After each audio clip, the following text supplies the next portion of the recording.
Anda bercanda kalau mengatakan kualitas Presiden Jokowi jauh lebih baik dibandingkan Anies Baswedan. Anda bercanda ya. Jadi saya tidak melihat perbedaan bumi dan langit. Justru kalau misalnya kita bicara langit, for the time being, untuk sementara waktu yang langit itu Anies Baswedan. Karena kemana-mana dia disambut orang. Karena orang melihat dia sebagai harapan baru saat ini. Kalau Anda tidak berlanjut dalam pemerintahan bukan berarti Anda tidak hebat, Anda tidak skillful, Anda tidak powerful, Anda tidak bagus. Justru karena Anda terlalu komit, makanya Anda kemudian jadi susah berkompromi dengan kebobrokan yang ada ya.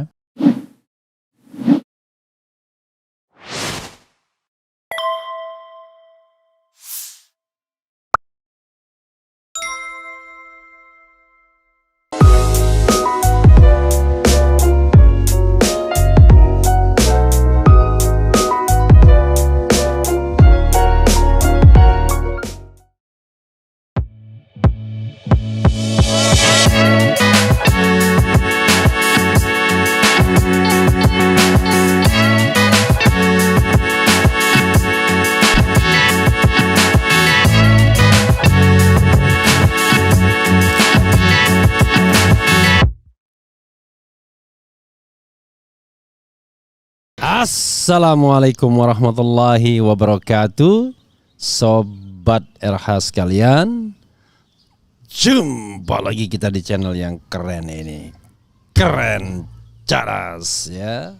Dan ini menarik ya. Ada pernyataan dari RS Ruhut Sitompul yang membandingkan Anies dan Jokowi atau Jokowi dan Anies itu bak langit dan bumi.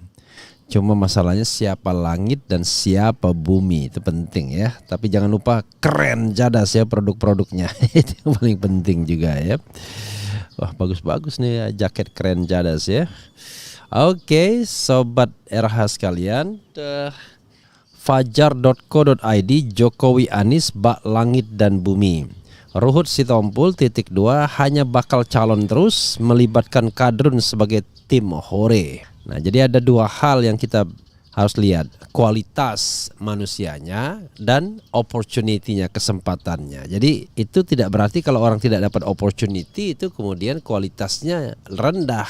Oke, kita lihat ya. Fajar.co.id Jakarta, politisi PDI Perjuangan Ruhut Sitompul seolah kembali menyindir bakal calon presiden dari Partai Nasdem Anies Baswedan. Kali ini dia membandingkan Anies dengan Presiden Joko Widodo atau Jokowi. Menurutnya Jokowi dan Anies ibarat langit dan bumi, sangat jauh antara langit dan bumi, tulis Ruhut dalam unggahannya di Twitter ya Jumat kemarin. Hal itu kata dia jika melihat respons rakyat kepada kedua tokoh tersebut. Ruhut menyebut sosok yang kemungkinan hanya akan sekadar berstatus bakal capres yang melibatkan kadrun sebagai tim hore. Kalau membandingkan rasa cinta rakyatnya dengan hanya bakal calon terus, enggak benar yang enggak dikenal rakyat kalau turun tidak melibatkan kadrun sebagai tim hore, terlihat dipaksakan ucapnya. Diketahui beberapa waktu terakhir ini Anies menuai sorotan setelah melakukan safari politik di sejumlah daerah seperti Sumatera, Jayapura, dan Sulawesi. Ya, sobat era sekalian, itu tadi ya soal yang terkait perbedaan langit dan bumi. Nah, jadi begini sobat era sekalian, kita harus pahami ya, kalau membandingkan tuh apple to apple. Membandingkan kunjungan Anies ke daerah dengan kunjungan Jokowi ke daerah itu sendiri tidak apple to apple. Kenapa tidak apple to apple? Kalau yang satu adalah warga negara biasa, tidak ada fasilitas apapun, pas pampres, penyambutan dan lain sebagainya. Yang satu presiden. Sebelum ke sana saja itu sudah ada area-area yang diamankan, area-area yang harus dimobilisasi dan lain sebagainya. Kita paham lah. Kita kan bukan tidak pernah melihat kunjungan presiden, termasuk juga pencitraan medianya itu juga dikondisikan. Misalnya kalau presiden melakukan kunjungan sebuah proyek, nanti presiden akan berjalan, biasanya didampingi oleh menteri yang terkait. Dulu bisa menteri BUMN, bisa menteri perhubungan, bisa menteri PUPR. Sementara menteri sekretaris negara malah tidak ikut. nanti presiden ngobrol-ngobrol ya, naik truk dan lain sebagainya. Tetapi semua media itu sudah dikerahkan untuk mengambil foto-fotonya. Nanti begitu pada titik tertentu presiden stop, nah disitulah kemudian wawancara dilakukan. Jadi sebenarnya kita pahamlah, tidak ada yang tidak mobilisasi kalau itu kunjungan yang bersifat kepresidenan. Tidak ada yang tidak diatur ya, nggak bisa genuine begitu saja.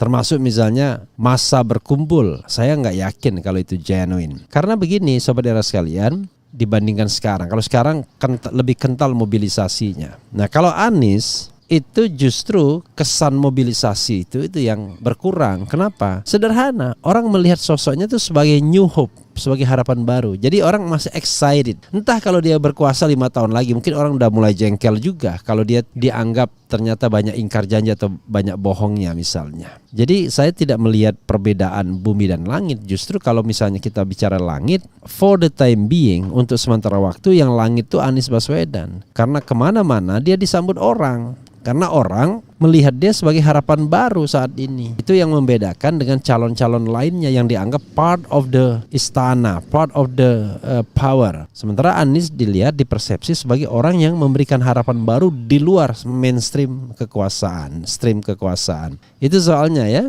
Itu kalau kita lihat kondisi hari ini. Justru saya lihat kondisi hari ini kalau Anies ke daerah jauh lebih disambut dibandingkan Presiden Jokowi sekalipun. Sama-sama in a genuine meaning ya. Kalau dalam hal rekayasa mobilisasi ya jelas saja Presiden memiliki semua fasilitas. Tapi itu sekali lagi bukan salah Presiden Jokowi himself, tetapi itu adalah gejala kekuasaan setelah orang itu berkuasa selama 9 tahun. Orang kan bosen 8 tahun lebih. Sama seperti Barack Obama. Ketika periode pertama luar biasa convincing.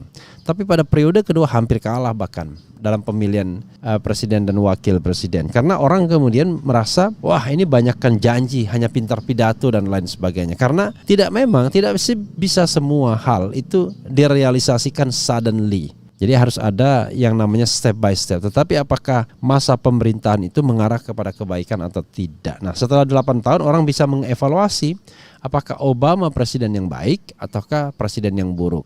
In general dianggap presiden yang baik. Beda sama George Walker Bush dianggap presiden yang buruk. Itu ya Sobat RH sekalian. Jadi kalau kita lihat soal sambutan, justru Anies sekarang sedang menikmati bulan madu bersama masyarakat atau rakyat. Orang pengen melihat Anies. Orang pengen melihat new hope. Jadi mereka yang tidak setuju dengan pemerintahan Presiden Jokowi ingin Anies yang bisa memenuhi dahaga mereka. Kalau Ruhut karena he is part of the government, ya tentu saja dia ingin rezim sekarang ini berlangsung terus menerus. Bila perlu 3 periode, 4 periode, 5 periode dan lain sebagainya. Karena dia sedang merasakan manisnya berada di lingkar kekuasaan. Dia sendiri tidak jelas jabatannya apa, tapi pernah dia ngomong kalau dia work for, ya bekerja untuk Luhut Binsar Panjaitan. Ya, walaupun tidak ada jabatan jelas, tapi dia bekerja untuk Luhut Binsar Panjaitan. Itu yang saya tahu ya, dari yang pernah dia sampaikan ke saya secara langsung saat bertemu the last time, it was 2019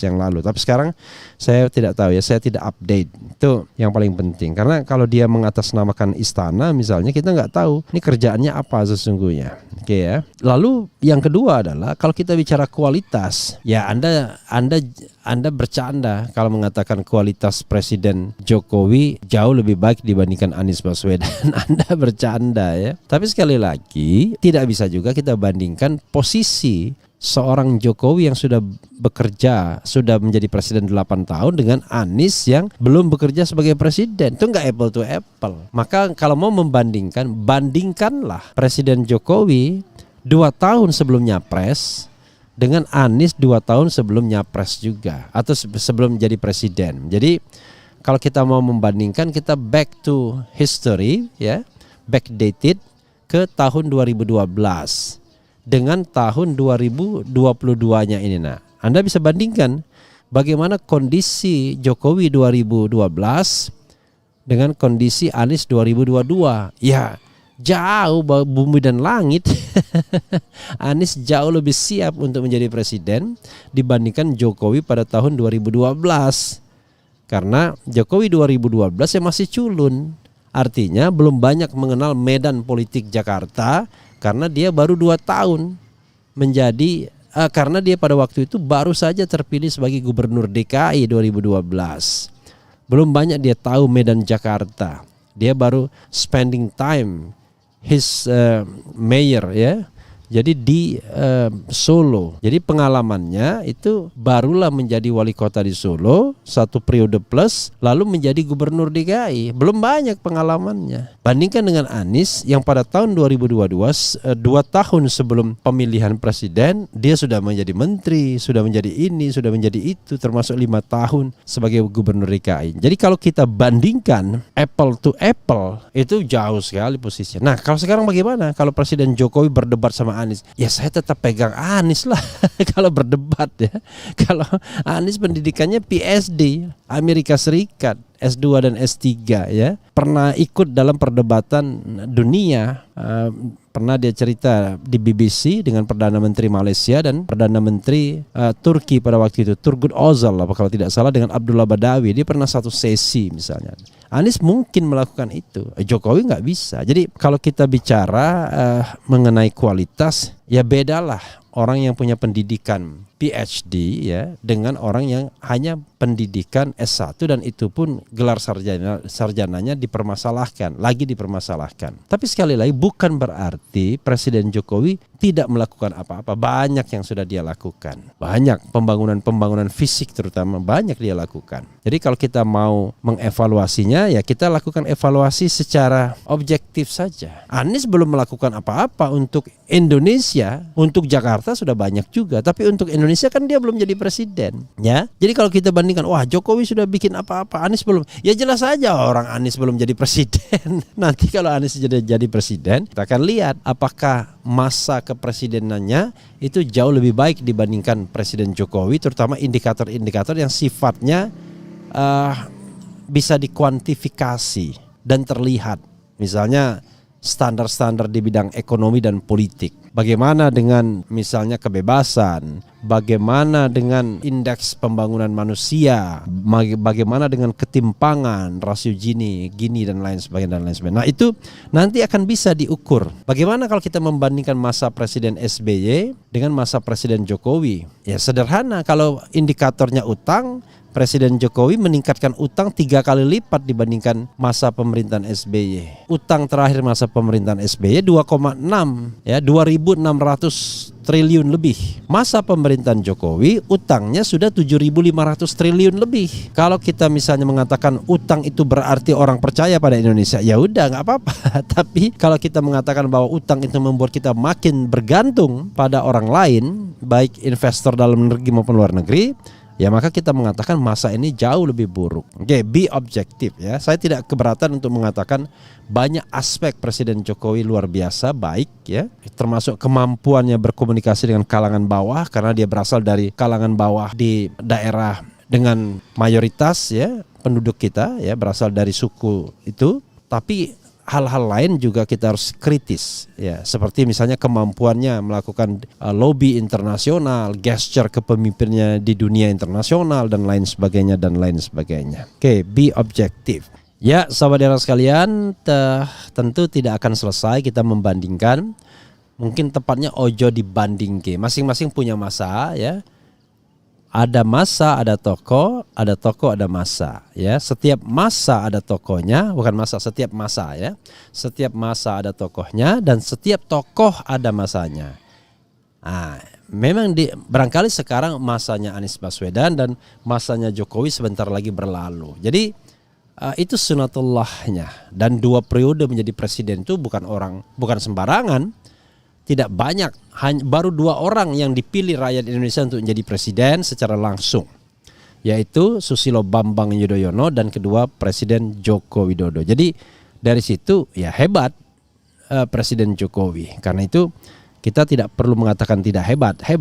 Tetapi kalau kita bandingkan kualitas personal ya Anies tentu akan lebih hebat dibandingkan Presiden Jokowi kalau diberikan kesempatan yang sama. Itu saja sobat era sekalian. Wassalamualaikum warahmatullahi wabarakatuh. Ciao.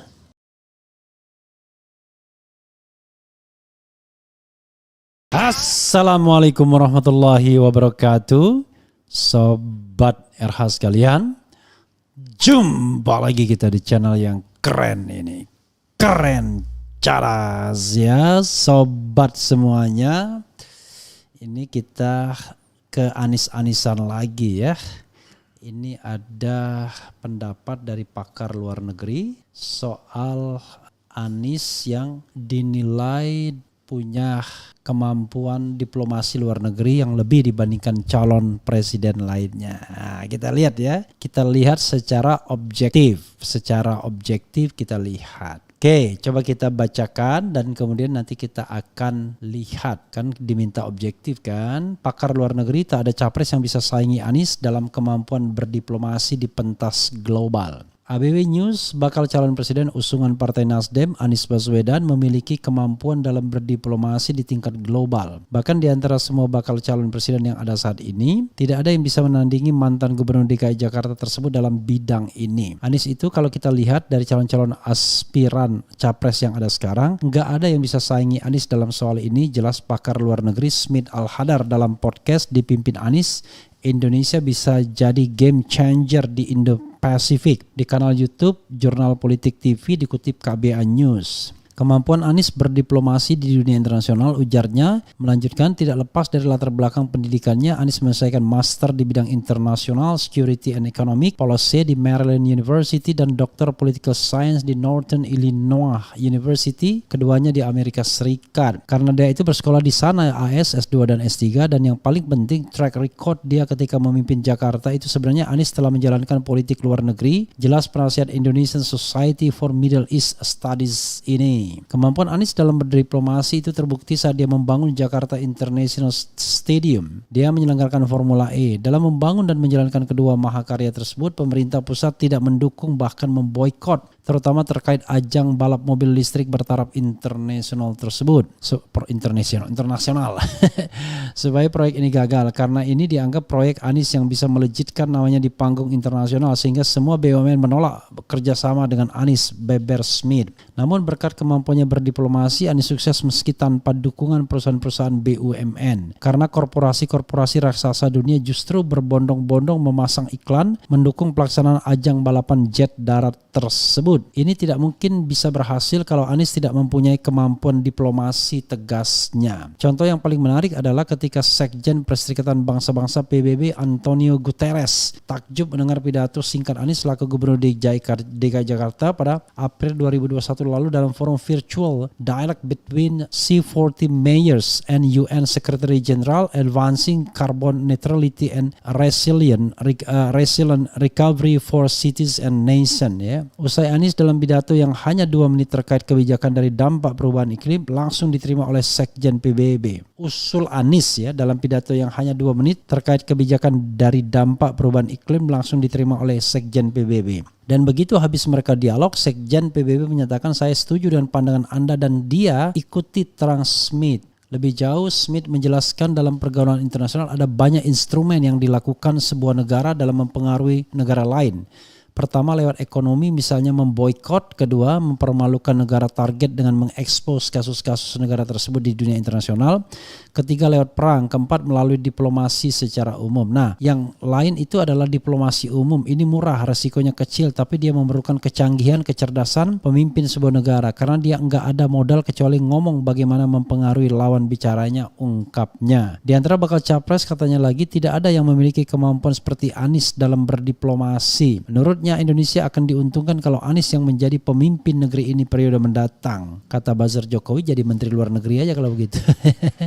Ini kekuatan Anies, ini modalnya. Karena itu saya sangat yakin kalau Anies menjadi presiden Indonesia, Indonesia bisa mendapatkan keuntungan dari politik luar negeri itu. Karena lebih dari kapanpun di dunia global pada saat ini, politik luar negeri itu berperan penting tandasnya. Ya, sahabat era sekalian, kita harus jujurlah ya menilai kemampuan orang. Ya, jangan sampai seperti tulisannya Ihsanuddin Nursi, ketika ditunjukkan kelemahan-kelemahan pemerintahan sekarang tetap saja nggak bisa diterima, bahkan oleh orang yang punya latar belakang pendidikan yang baik sekalipun. Jadi kita itu objektifnya itu nggak dengan angka dan data sesungguhnya. Nah, Itu kita dengan angka dan data. Tapi kalau kita bicara namanya personal capacity, gimana ngomongnya kan nggak enak. Ya Anda nggak mungkin membandingkan PhD lulusan luar negeri, ya Amerika Serikat, universitas global, dengan mereka yang taman S1 saja. Apalagi kemudian dipersoalkan juga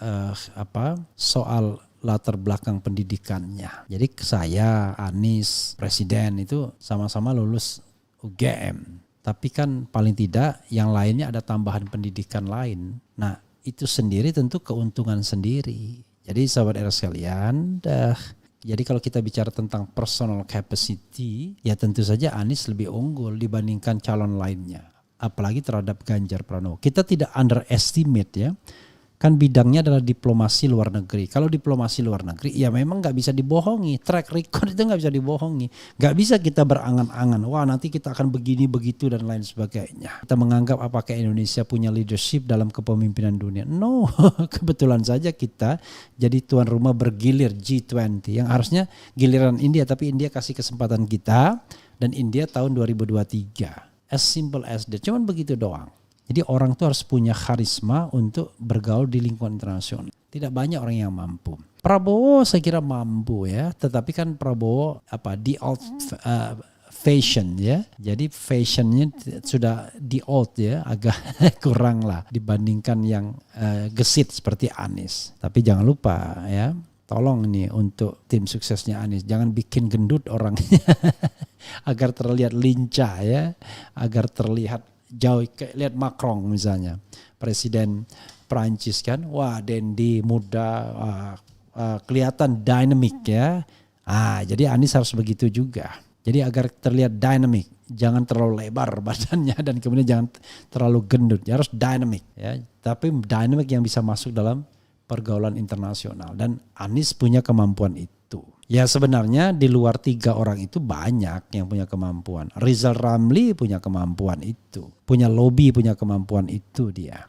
Hanya memang dalam kontestasi yang dihegemoni oleh elit-elit partai politik, Rizal Ramli nggak masuk radar itu. Karena dia selalu mengkritik oligarki, selalu mengkritik presidensial threshold dan lain sebagainya. Coba kalau presidensial threshold 0, ya mungkin dia bisa bersaing juga. Dan kalau soal diplomasi atau lobby internasional sama, dia juga punya kemampuan untuk itu. Jadi kita harus objektif melihat kemampuan orang. Lalu bagaimana Ganjar?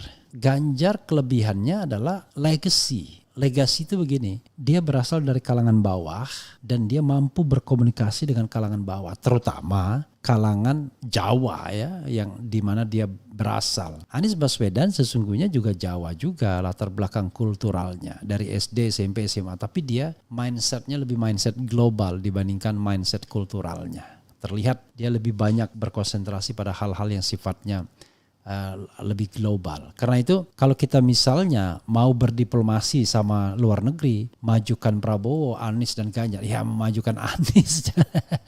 Kita bicara begitu. Tapi bagaimana kalau misalnya yang akan dinegosiasikan aspek pertahanan, ya majukan Prabowo. Bagaimana kalau di dalam negeri? Ya di dalam negeri saya kira semua bisa handle. Mereka punya kemampuan, tentu tidak ada kesulitan untuk berkomunikasi dengan masyarakat. Anies juga membuktikan diterima di mana-mana ya. Prabowo juga, Ganjar juga. Jadi kalau kita bicara head to head 3 calon ini dan poinnya adalah diplomasi internasional, ya Anies menurut saya peringkat pertama, Prabowo peringkat kedua, dan Ganjar peringkat ketiga. Kalau masalahnya diplomasi internasional. Prabowo punya kemampuan berbahasa asing yang baik juga dan juga punya pengalaman tentunya, apalagi dia sebagai Menteri Pertahanan dia keliling-keliling. Ya oke lah, beti-beti lah, beda-beda tipis sama Anies menurut saya. Tapi jangan lupa, Anies belum diberikan kesempatan untuk menjadi katakanlah ujung tombak internasional. Prabowo kan jabatannya menteri as a minister. Kalau mayor kan agak terbatas sesungguhnya ruang lingkup atau geraknya. Tapi saya ingin mengatakan ya beti-beti lah. Jadi saya kira Prabowo juga banyak belajar dari jabatannya sebagai Menteri Pertahanan. Tapi ini kan kita bicara tentang seobjektif mungkin. Kalau dua isunya diplomasi internasional, ya Ganjar tertinggal jauh lah. Tertinggal jauh dan sangat jauh. Ya, tertinggal jauh dan sangat jauh. Kalau soalnya adalah diplomasi internasional. Kelebihan lainnya nanti kita berusaha head to head. Jadi kalau kita melihat kelebihan dan kekurangan orang ya memang harus objektif. Jangan kita subjektif ya. Coba kita lihat komentar Sobat Era terkait dengan ini. Karena yang dituju adalah soal diplomasi internasional. Coba misalnya ada nggak yang mau mengkritik kemampuan Anies dalam hal diplomasi internasional? Rizal Ramli kan jadi pejabat itu hanya 1 tahun bahkan kurang, sudah berhenti, nggak pernah sampai selesai. Bang Refli Harun. Iya, tapi kan kita lihat kapasitas personalnya. Jadi ketika dia pada pemerintahan Presiden Gus Dur kan dalam usia yang sangat-sangat muda dia sudah menjadi Menko Perekonomian. Ya, prestasinya jelas ada, ya, banyak dipuji. Ya. Tapi masalahnya adalah Gus Dur kan tahu sendiri orangnya, bicara yang setiap hari Jumat dia bicara dan kontroversial terus. Nah, Rizal Ramli ketika menjadi Menko Maritim apa yang dilakukan dia? Ya tadi dia bicara mengenai reklamasi, melarang reklamasi dan itu proyek Cukong dan juga akhirnya tumbang. Presiden Jokowi mungkin lebih memilih Cukong ketimbang memilih seorang Rizal Ramli kan begitu. Karena pada waktu itu saya juga nggak tahu. Jadi rupanya ya ada yang namanya persaingan di internal. Jadi kalau Anda berani, maka kedua kemungkinan Anda tumbang atau Anda menang. Jadi saya banyak cerita jadi ya soal itu ya. Jadi kalau Anda tidak berlanjut dalam pemerintahan bukan berarti Anda tidak hebat, Anda tidak skillful, Anda tidak powerful, Anda tidak bagus. Justru karena Anda terlalu komit makanya Anda kemudian jadi susah berkompromi dengan kebobrokan yang ada ya. Oke, Sobat Era sekalian. Oke, kita lakukan perbandingan objektif saja ya. Mudah-mudahan kita mendapatkan pemimpin yang terbaik untuk 2024. Sobat Era sekalian itu saja. Wassalamualaikum warahmatullahi wabarakatuh. Cheers.